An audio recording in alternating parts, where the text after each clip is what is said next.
Здравейте!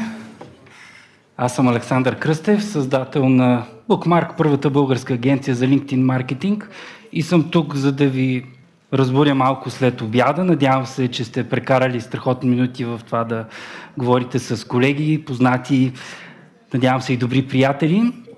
Разбира се, сега превключвам на английски, както сте видели от програмата. Because we will have... Защото сега ще поканим нашият следващ оратор Анастасия Жданова, която е ръководител на практиката по изкуствен интелект в Инфопулс България. Моля, посрещнете с аплодисменти.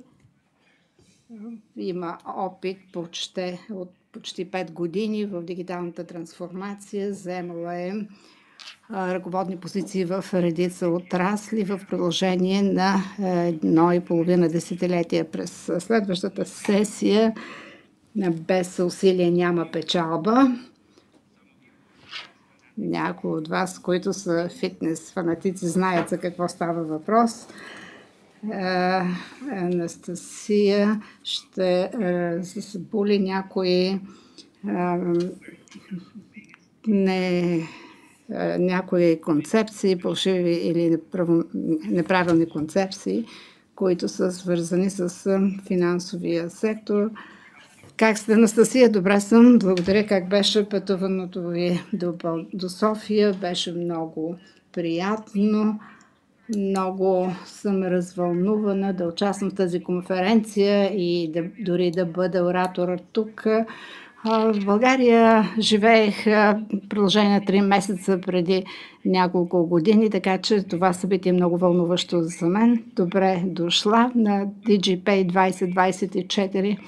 Знаем, че изкуственият интелект се разпространява в различни октори. Можете ли да посочите как се случва това в различните отрасли и какви са основните ползи за всеки отрасъл?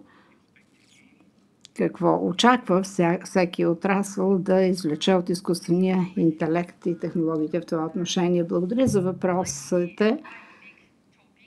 Темата всъщност е доста голяма да се обсъжда изкуствения интелект в всеки отрасъл. Мисля, че всички вие четете много статии, гледате видеа, анализирате много информация, която вече съществува по отношение на изкуствения интелект навсякъде.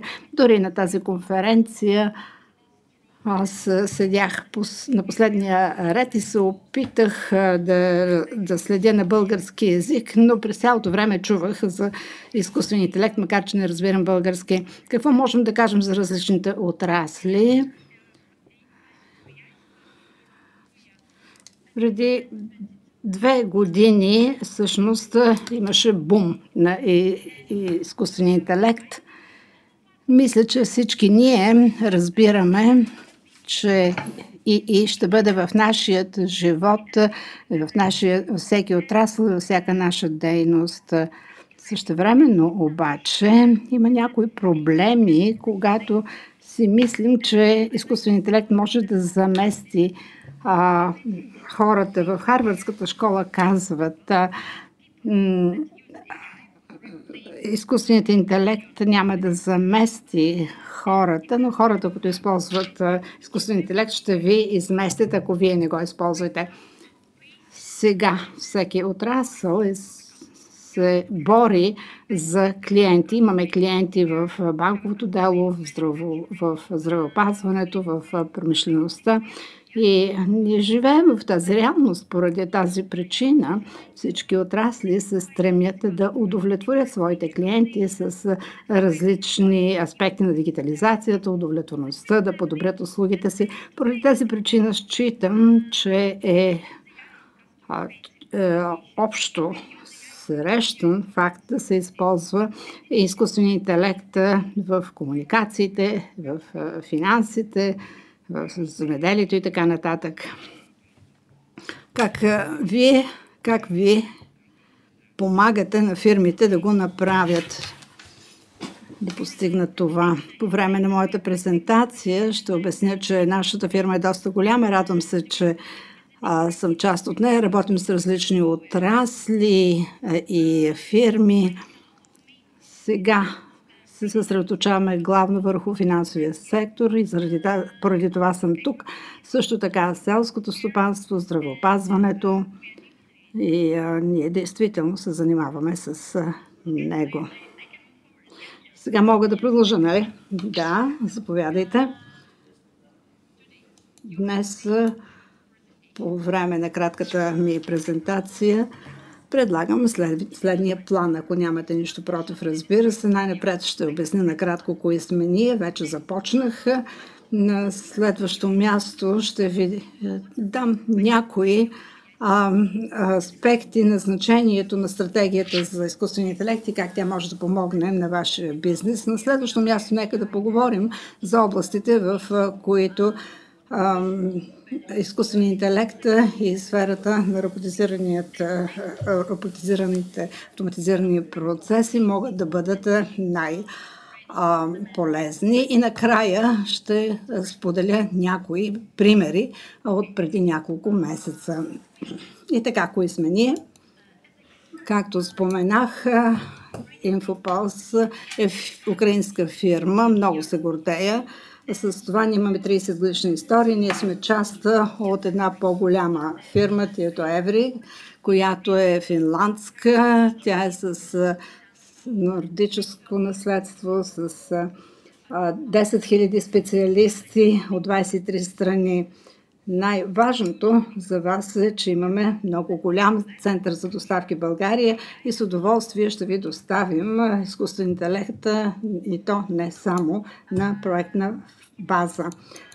Когато става въпрос за нашия отрасъл и нашите експертни умения, те са в сферата на здравеопазването, финансовите услуги, телекомуникациите, автомобилната индустрия, производство и така нататък. Ние можем да разработим облачни продукти и така нататък.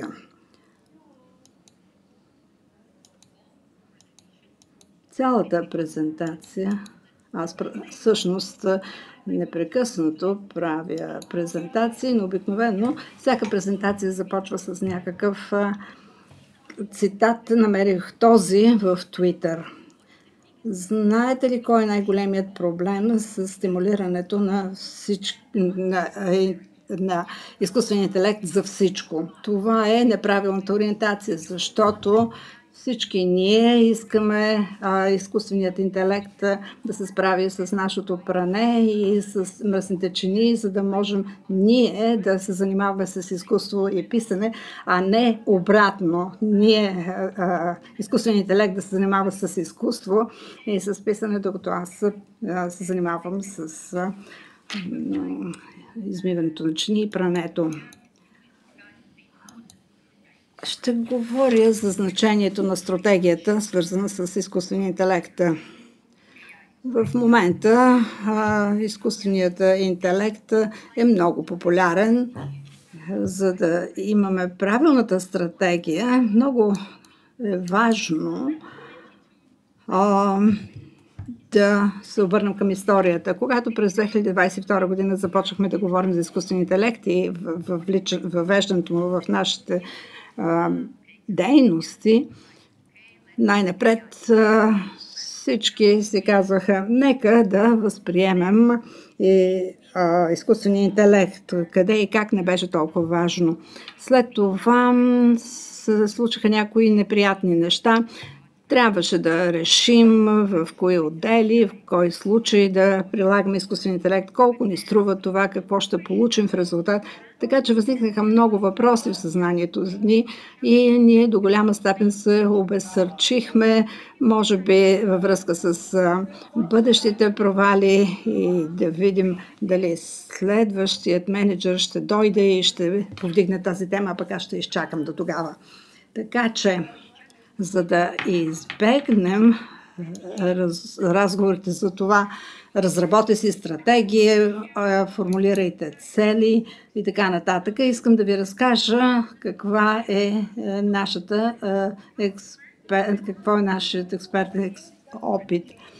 Ние имаме клиент, който пристига с готова стратегия и ни моли да разработим някои казуси. Имам такъв казус, който казва: искаме да опитаме нещата, да разработим малки проекти за различни отдели и да видим кое ще проработи, кое няма да проработи в тази насока. Ще продължим да работим в тази не.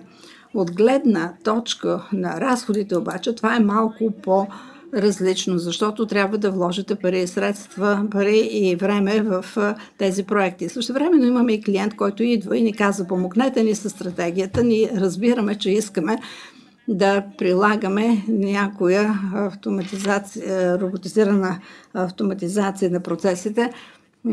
Тогава ние сядме с клиента и поемаме на едно пътешествие да видим кои са подходящите случаи за доказване на концепция и начертаваме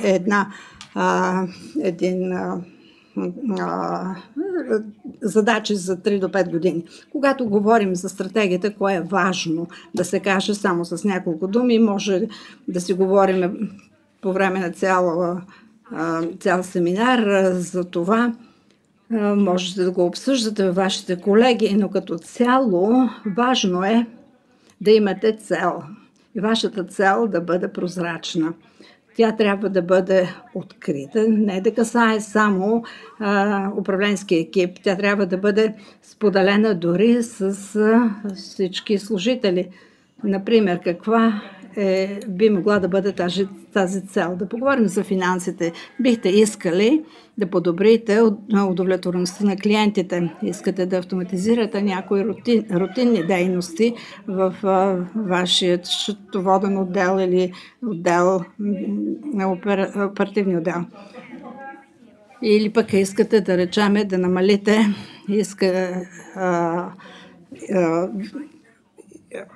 поръчките към вашия отдел за човешки ресурси. Всички тези цели, които споменах, и цялата ваша дейност са свързани с бизнес процеси. За вас ще бъде много полезно на този етап да разберете какво е началото на бизнес процесите ви, кои са края и какво ще получите в края на процеса. Поради тази причина трябва да споделите целта с всички работници и служители. Аз може и да разбирам някои бизнес процеси, например в нашата ежедневна дейност, в нашата фирма, но нямам представа как те се осъществяват стъпка по стъпка. Мисля, че и при вас е така. Това е общо за всички фирми. След това формулираме критерии и хармонизираме нашия бизнес процес с критериите. Бихме искали да автоматизираме нашите бизнес процеси. Да речем, това е в един отдел, в който Алекс е ръководител. Алекс иска да намали времето, който неговите служители, което неговите служители използват в комуникацията си чрез копи и пейст. Това е добър критерий за Алекс, но за мен като главен счетоводител, за мен е важно да намаля разходите. Екипът на Алекс с 110 души и след въвеждането на автоматизацията ще имаме само един човек, който ще върши тази дейност. За да се разберат тези критерии, да се хармонизират с бизнес процесите, е важно, че накрая трябва да се измерят резултатите от автоматизирания процес и да видим дали критериите и процесите са хармонизирани. Много е важно в банкирането. Разбираме, че имате голяма сума, голям обем данни. Данните за изкуствения интелект е както храната за хората, но данните се анализират от алгоритми, така се правят прогнози, препоръки, персонализация, в зависимост от вашия бизнес процес. Така че трябва да разберете какво е качеството на вашите данни по-настоящем. Дали са структурирани или са хаотични. Може би вашите данни се съхраняват на няколко места в облак, в някои персонални компютри. Затова структурата на данните е много важна. Структурирането на данните е много важен първи процес в нашето пътешествие. След приоритизацията съгласуваме критериите с бизнес целите. Имате ли някакви въпроси до тук? Да, разбира се. Вече споменахте за по-широката аудитория. Можете да дойдете, разбира се, тук в центъра на залата, на подиума. За повечето хора изкуственият интелект се занимават или са чували за изкуствен интелект от 2021 година, от JTP, Gemini. Но каква е стойността на изкуствен интелект за финансовия сектор?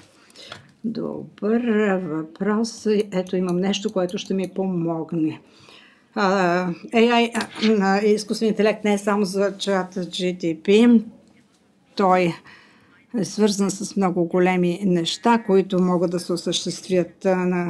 Споменах, че е много важно да имаме данни. На базата на тези данни можете да създадете, да окажете помощ. Например, можете да създадете ботове, GPT ботове, които общуват с вашите клиенти. Клиентите задават въпроси, ботът отговаря. Например, има уебсайт, в интернет, някои случаи свързани с човешки ресурси и така нататък. Копилотите могат да автоматизират ежедневните ви дейности за вашите служители. Имаме един такъв случай за фармацевтична фирма. Направихме това. Каква е идеята? В този случай тя може да се приложи във всяка област. Клиентът има огромно количество данни, но структурирани данни. Клиентът се нуждаеше от някои доклади на базата на тази информация, да сравнява продажбите от между 2023 и 2024 година, да получи доклад за продажбите от миналата седмица и от последните 2 седмици. Този бот разговаря, така да се каже, с масивите данни и предоставя диаграми, предоставя обобщение и така можете да вземете решение на базата на реалните данни и реалният анализ. Не е необходимо да чакате дълго време и да изразходвате много часове и средства, за да получите този доклад. Бих искала да спомена също така, че не става въпрос само за GPT, но и за прогнозите. Прогнозите могат да се основават на клиенти, които използват вашето решение или пък кои продукти използва вашия клиент на базата на исторически данни и това, което ще използват в бъдеще. Прогнозите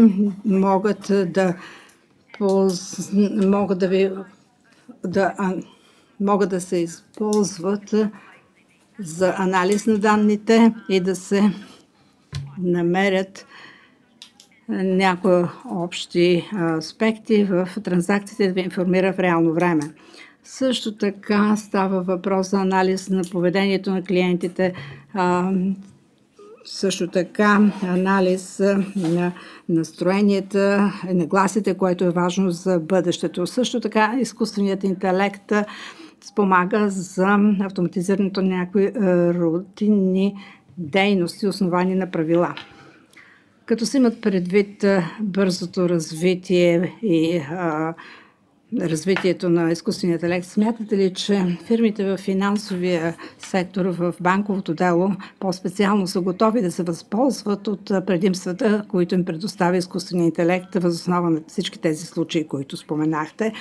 Бих казала, че смятам, че това е така, но може би бих искала да кажа, че финансовия сектор се справя пред множество предизвикателства, свързани с сигурността, регулациите, регламентите на правителството. Също така човешките ресурси. Много клиенти биха искали да имат хората в своя екип. Ако говорите за конкуренцията между професионалистите на високо ниво, понякога е трудно за клиента да се противопоставя на някои фирми, да се бори с някои фирми. With my pleasure. Yeah. Okay. Чакай. Нека сега да разгледаме проекта, който искам да споделя с вас. Проектът засяга автоматизация на като накратко за клиента. Това е една от големите украински банки. Тя е частна банка, доста стара. Няма да споделя името, тъй като не би трябвало. Като тази банка работи вече почти 30 години, има 1,7 клиенти в своите решения. Те имат всякакви видове услуги, B2B, B2C, инвестиции. И тази банка е дигитално много зряла в сравнение с други, които оперират на украинския пазар, които не са използвали в такава степен процесите на автоматизация на роботизирани процеси. Банката се обърна към нас със следното предизвикателство. Поискаха да създадем чатбот, задвижван от изкуствен интелект, който обработва действията на касовия отдел. Имаме много заявки към човешки ресурси и също така IT отдела.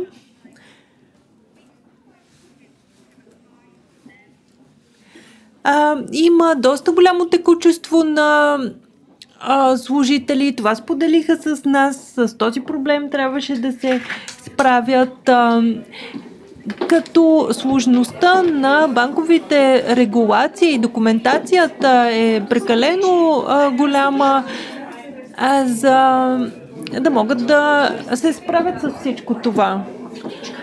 В резултат има доста грешки и какво трябваше да създадем ние? Ние трябваше да създадем решение,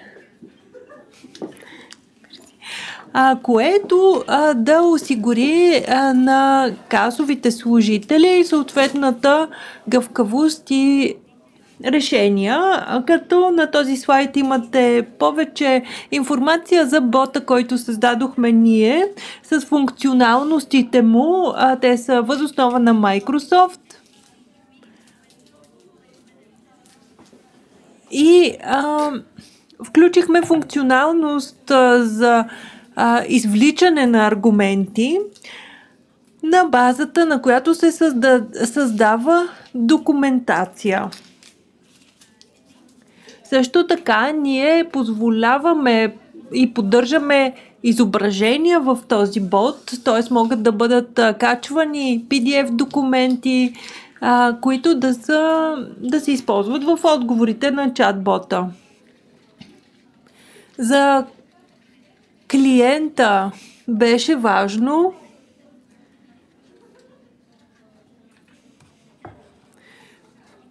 тъй като има над 400 души в съответния отдел, всъщност с различни нива в иерархията, трябваше да има разграничение на ролите, функциите за всички тези хора. Ние също така трябваше да анализираме удовлетвореността на клиента, дали този клиент е удовлетворен и дали целта е подобряване на точността. Да, както казах, в този случай целта не беше да се създаде някакво дигитално решение, а по-скоро това решение да му помогне да се справи с предизвикателствата. Както казах, това е една от големите банки в Украйна и тя има доста комплексен протокол за сигурност с достъп до данните и всичко това трябва да се събира. Като разбира се, можеше да се използва и канал като Telegram, WhatsApp, за да се осигури достъп до специфични данни. В крайна сметка резултата от това, което постигнахме, е намалени човешки грешки, подобрени функционалности, също така по-добри отговори, които се изпращат от бота, както и по-лека работа на съответните отдели. Ако може да седнем още няколко минути да поговорим, ако имате въпроси, сме на разположение, ще ви дадем микрофон, за да ги зададете. Споменахте няколко ключови думи. Изкуствен интелект, RBA. Всъщност това синоними ли са или работят в синергия?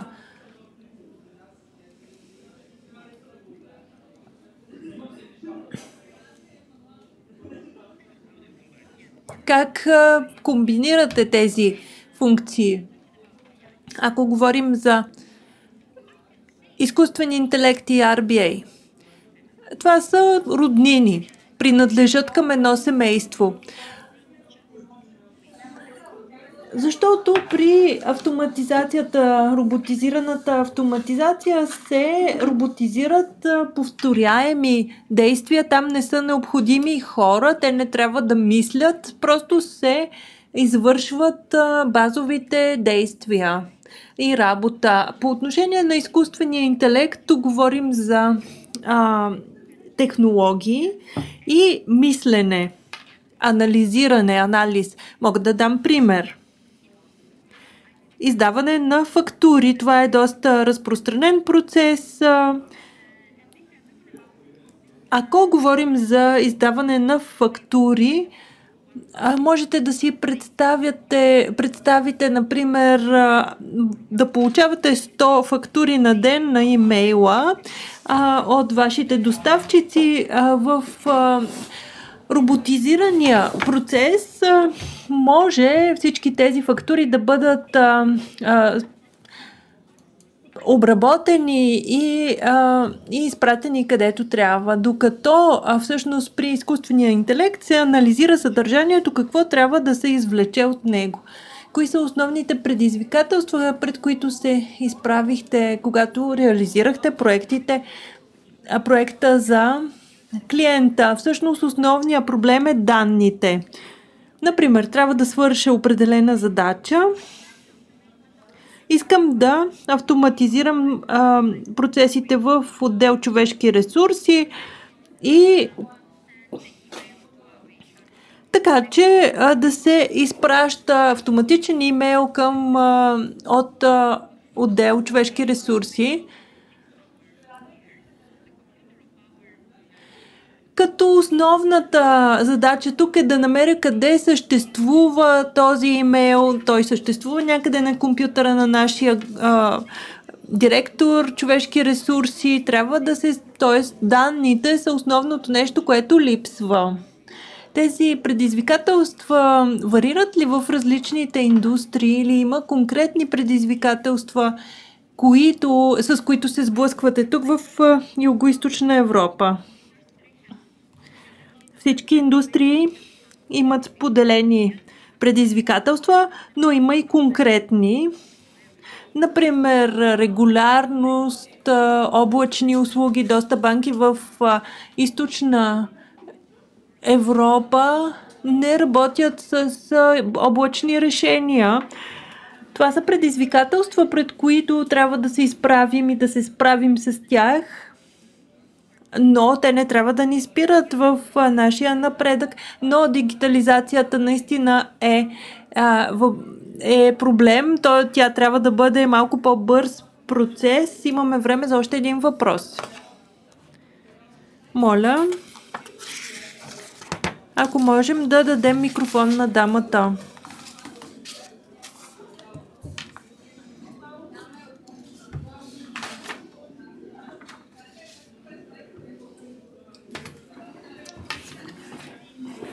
Много благодаря за интересната презентация. Имам въпрос. Когато подкрепяте клиента си, как им помагате да идентифицират рисковете, свързани с изкуствения интелект? Много благодаря за въпроса. Много добър въпрос. Малко трудно ще отговоря коректно, защото имаме екип, който е с бизнес консултанти, анализатори, те правят оценка на бизнес риска. Но как изглежда самия процес? Сядаме с клиента на една маса и се опитваме да разберем очакванията на клиента. Например, трябва да изградим стратегия въз основа на какво? Има няколко важни точки, върху които да стъпим и работим с клиента да ги идентифицираме. След това, разбира се, среща на високо равнище, това са мениджъри от различни отдели, запознати с функционирането на съответния отдел, които общуват с консултанта, за да се изгради тази стратегия. Бизнес консултанта трябва да зададе правилния въпрос, да извлече най-доброто от организацията и след това за домашно трябва да изготви бизнес стратегия, която се обсъжда и се структурира с клиента. Стъпва се върху тази бизнес стратегия, която може да се приложи или съответно може, например, да се използва само за конкретен екип, например IT, back office. Много благодаря за въпроса. Благодаря на Анастасия за отговорите. Не виждам други желащи да зададат въпрос. Благодаря за обсъждането и за презентацията.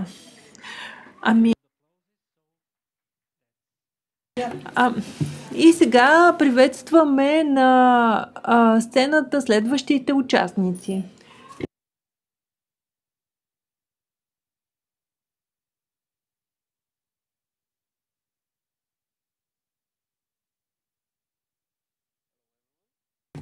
Здравейте, казвам се Деян Радев, доцент по финтек и банково дело в Софийския университет, като сега ще бъда модератор на панел, посветен на хърватския опит от преминаването към еврото. Много благодаря на организаторите за организацията на тази навременна тема. дискусия. Смятам, че тя ще бъде полезна за всички в залата. Също така се радвам, че можем да обсъдим тези теми с госпожа Ивана Русанчич, консултант по бизнес разузнаване в КОЙОС, Хърватия. Каня ви да седнете на столовете.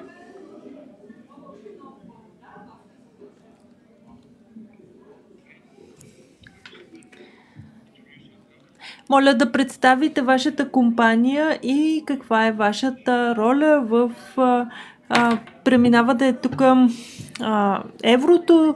Здравейте, дами и господа! Радвам се, че съм в България вече трети път.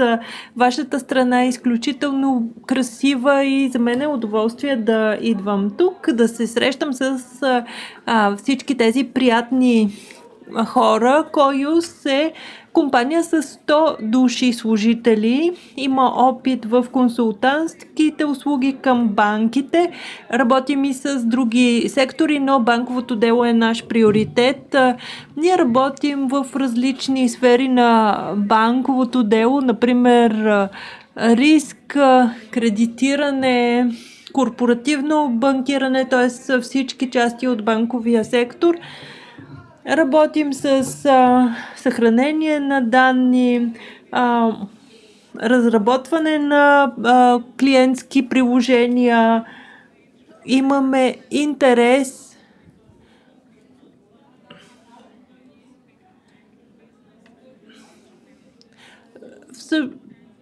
всъщност имаме отдел с бизнес анализатори, ръководители на проекти и ние самите също участвахме от този отдел в преминаването към еврото. КОЙОС сме вече 16 години на пазара. Първите банки, с които работихме преди 16 години,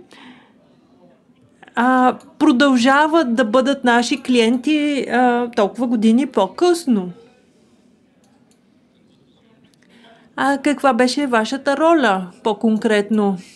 Всъщност имах две роли, които бяха различни. На първо място ръководител на екип от 11 души в Хърватска банка.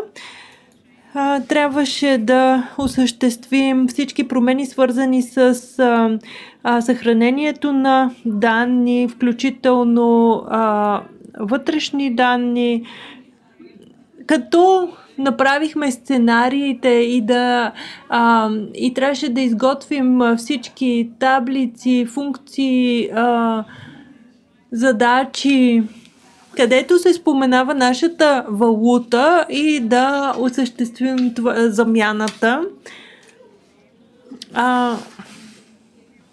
Също свършихме много работа във връзка с регулаторните отчети. Това не е нещо, което е свързано толкова с промяната и приемането на еврото, но и е свързано с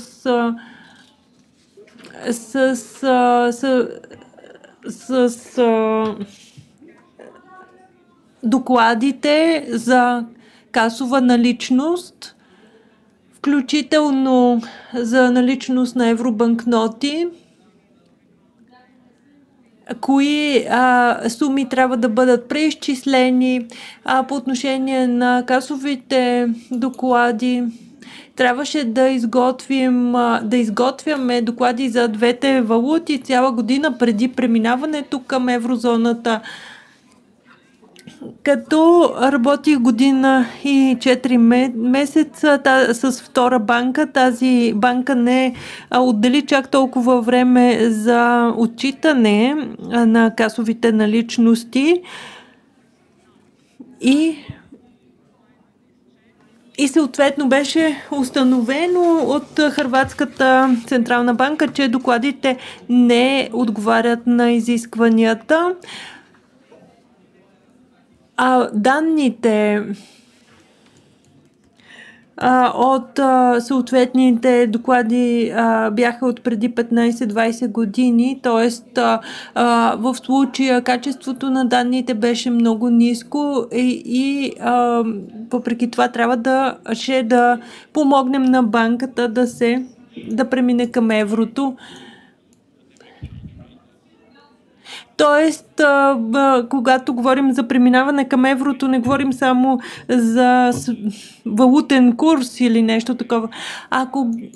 Когато се присъединихте към еврото на 1 януари 2023 година, кога започна всъщност целият процес на подготовка? Всъщност, за нас бяха важни някои дати. През 20-та година нашата куна влезе в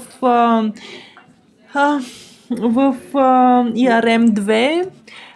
През 20-та година също така приехме национален план за замяна на хърватската куна с евро и точно тогава това беше най-ранната дата, от която нашите банки и фирми започнаха да мислят за еврото.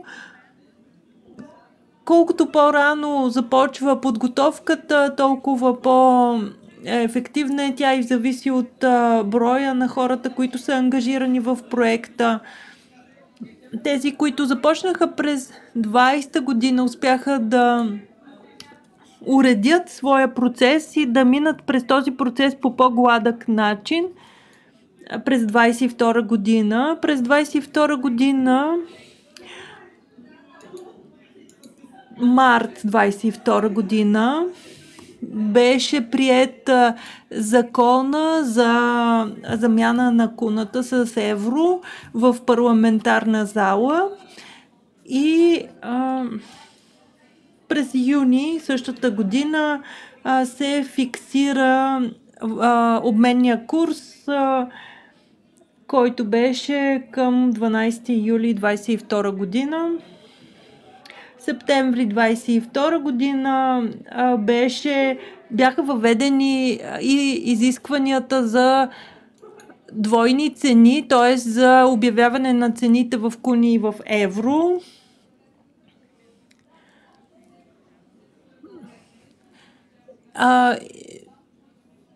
Което засягаше и банките, и магазините. Процесът започна доста преди 22 година, но за повечето фирми и банки започна през 22 година. Вашата презентация е на екран. Какви бяха действителните стъпки, които бяха предприяти от по-големите банки? On the size of the bank. Според мен не е важен размера на банката. Не знам какво е положението в България, но в Хърватия банките имат една специфика, че в повечето случаите имат повече от една основна система за различните бизнес сфери, например корпоративен, корпоративно банкиране, банкиране на дребно и така нататък, имат различни основни системи. Ако имат стария тип основна дейност, те не можеха да получат подкрепа, да речем, от държавата поради различни причини. Затова беше необходимо да внесат повече промени, повече да се адаптират, да вземат повече решения. Това беше по-различен процес за всяка различна банка. За процеса може да се мисли по 3 начина. Можете да промените всичко в основната система или пък можете да започнете с основната система след датата на възприемане на еврото и да не конвертирате нищо. Или пък да направите и двете неща, да промените данните в основната система или пък в складирането на данните. Това зависи от банката, дали процесите ще преминат гладко или не. И най-голямата част от този процес беше осъзнатостта от страна на фирмата, че това е голям проект и че този проект се нуждае от добра методика и добър процес на тестване. Тестването беше наистина най-важният аспект. В някои банки, в зависимост от осведомеността на хората, които вземаха решение и хората, които участваха в процеса, някои хора имаха достатъчно време да се справят с процеса на приемане на еврото и процеса на тестване премина добре. Дали държавните органи ви подкрепяха в този процес? Да, те участваха, те разработват законите. Мисля, че нашата национална банка се справи много добре в една област и това беше организирането на този процес на тестване. Те си сътрудничаха с банките много тясно и преди приемането на закона дори се проведоха дискусии с банките, опитаха се да ги включат в процеса, а по време на тестването банките се опитаха да се включат до такава степен, в която желаеха, в зависимост от това, кои процеси ще се автоматизират, как някои всъщност те поискаха и допълнителни доклади от банките за процеса на тестване. Така че Националната банка участваше активно в този процес и мисля, че това сътрудничество между нашата банка и другите, между Националната банка и другите банки беше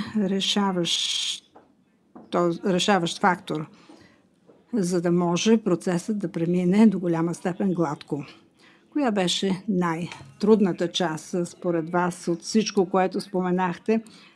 Най-трудно според мен беше решението европейския проект през 2022 година да бъде най-важният проект с най-висока приоритизация. Това беше най-голямото решение за нашите банки, защото знаете, че в банките винаги има нещо, което се случва, винаги има нови продукти, винаги има нещо, което трябва да се внедри.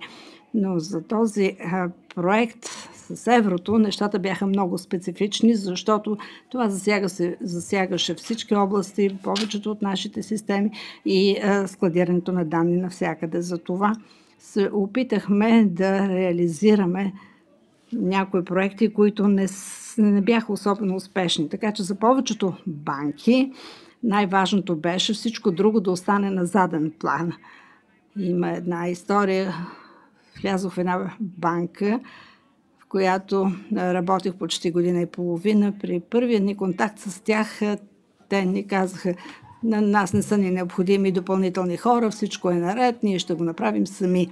Но няколко месеца по-късно те се свързаха с нас и казаха: много ви моля, можете ли да изпратите някои хора, не успяхме да го направим сами, необходимо ни е допълнителна работна сила, необходимо ни е да направим нещата по правилния начин. Изглежда, че хората са подценили този проект, въпреки че са били подготвени по принцип. Какви други неочаквани разходи за фирмите имаше някои неочаквани разходи. Мисля, че всъщност пропуснах да спомена, че имаше нещо, което не беше особено добро в нашата политическа структура и доведе до допълнителни разходи, а именно повишаването на осведомеността на хората. Хората се страхуваха, че цените ще се увеличат, страхуваха се, че ще настъпи инфлация, страхуваха се от новата валута и мисля, че в тази сфера на маркетинга, повишаването на осведомеността, мисля, че нашето правителство, нашата държава трябваше да вложи повече усилия. Защото за високообразованите хора това беше окей, обаче обикновените хора много се страхуваха от тези промени.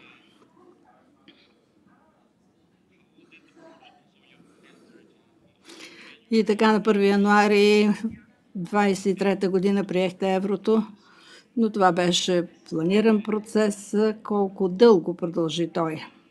Но все още продължава. Всъщност, малко се шегувам, но не все още, но поне 1 година след това този процес все още продължаваше, защото повечето банки и дружества се съсредоточаваха върху нещата, които са видими за клиентите. Не можете да объркате цените и сумите по сметките, но може нещичко да скриете. Например, частта свързана с складирането на данните не беше достатъчно добре осъществена или не напълно осъществена във всички банки, защото можете да чакате доклади, но не можете да чакате по отношение на нещо, което е видимо за клиентите. В тази част нашата регулаторна система е много специфични. Към 1 януари 2023 година не започнаха проверките. Проверките започнаха едва през март 23 година и то с по-малки неща. И тогава започнаха и проблемите, защото това, което се докладваше, не отговаряше напълно на изискванията. Споменахте инфлацията. Какво е вашето мнение за публичното възприятие на въвеждането на еврото? Дали е бил гладък процес? Общественото възприятие беше, че цените ще се увеличават заради еврото. Ние знаехме, че това не винаги е така. Имахме възможност да възприемем еврото в труден момент. Цялата верига на доставките бяха объркани, цените на енергийните източници бяха високи, настъпи инфлация и процентът беше доста висок през 22 и 23 година. И не само възприемането на еврото води до повишаване на цените. Да, действително някои от цените се повишиха заради еврото. Нашият обменен курс беше 7,535, но на хората им беше трудно умствено да пресмятат нещата. Инфлацията се беше увеличила и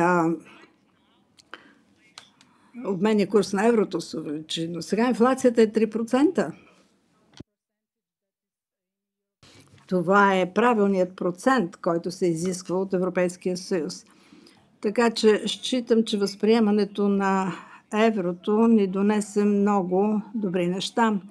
Нашата икономика се стабилизира, отворихме се за пазара на Европейския съюз, нашите лихвени проценти са възможно най-ниски. Да, преминахме през тежки времена, но мисля, че сега хората много се радват, че сме възприели еврото. Какъв е вашият съвет към българските власти, към Българската народна банка, фирмите в финансовия сектор, банките? Какво бихте ги посъветвали? Бих посъветвала Националната банка, нещо, което вече споменах. Много ви моля, заложете на сътрудничеството, на обсъждането. Ние работихме с най-големите 8 банки в Хърватия, разговаряхме с Националната банка, с другите банки, водихме разговори помежду си. Никой не знае всичко. Всеки, който се е занимавал с регулаторни доклади, знаят, че може да се справите с документацията, но тя не винаги е еднозначна, винаги имате въпрос и за това трябва да се сътрудничите по отношение на законите, процедурите, по отношение на всичко, което ви засяга, защото според мен това е ключовият момент да се случат нещата правилно. Едно от нещата, които вие имате, ние нямахме. Вие имате опита който ние нямахме. Словения се беше присъединила към еврозоната преди 16 години преди нас. Не нямахме с кого да разговаряме за този процес, докато при вас не е така. Вие имате нашия опит, всички въпроси, които имате по отношение на докладите, как да го направите, коя е най-добрата практика, как да се свършат нещата по отношение на съществуващите доклади и бъдещите доклади. Можем да ви дадем отговор на повечето от тези въпроси. Знам, че има някои различия и може би за вас е малко по-лесно. За нас това имаше голямо въздействие върху счетоводната част. За нас еврото беше както всяка друга чужда валута. И за това този процес оказа много силно въздействие върху нашата счетоводна система, но вие имате на разположение нашия опит и можете да отправите въпросите си към нас. Какво следва за Хърватия в еврозоната и какво е мнението ви за цифровото евро? Мисля, че едно от нещата, върху които трябва да поработим, е IML. Ние сме в сивия списък на Алма и трябва да поработим по тази част точно сега. AML, да. Трябва да поработим върху преодоляването на изпирането на пари.